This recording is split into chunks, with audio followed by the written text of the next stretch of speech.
Well, greetings, everyone.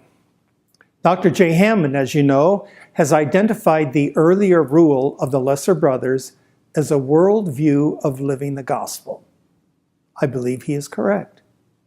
This rule has a central place in the collection of Francis's writings. It focuses on the words, the teaching of Christ, and the deeds, the witness of his life.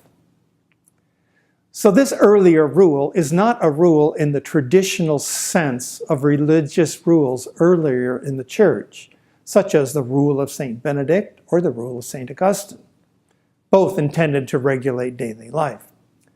Rather, the earlier rule is a vision of gospel life. It points to the basic rule for all Christians, the gospel of our Lord Jesus Christ. And in this gospel, we find most clearly the words and the deeds of Jesus. To follow his example is the Christian imperative. Thus, from among all the readings of the various scriptures in the liturgy of the Mass, the proclamation of the gospel has pride of place. The gospel is central to Christian life, central to remembrance celebrated in the Eucharist. Now in our own day, Pope Francis relentlessly calls the whole church to its basic and fundamental rule and way of life, the gospel.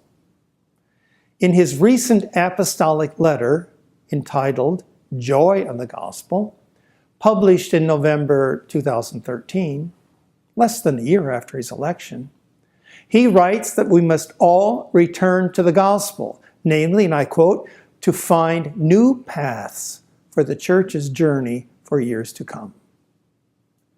The gospel is to inspire and impel us onward, he states. Pope Francis's apostolic letter, I believe, can help us discover anew the basic gospel insights treasured by St. Francis. Throughout this course, we move through the earlier rule with Dr. Hammond.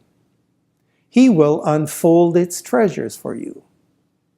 I, on the other hand, will contribute reflections on another text, on the text, Pope Francis's text, the joy of the gospel. That is, to the extent I see them applicable to further appreciation of the earlier rule.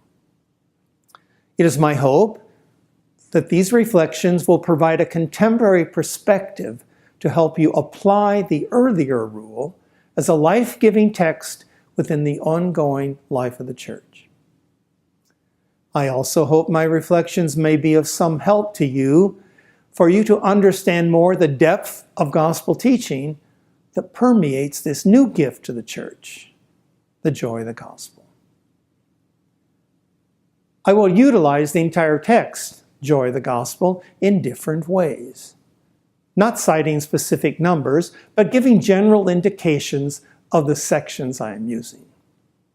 And I hope this will help you read and ponder that very same text yourself with a careful eye and within the context of the gospel teaching found in the earlier rule.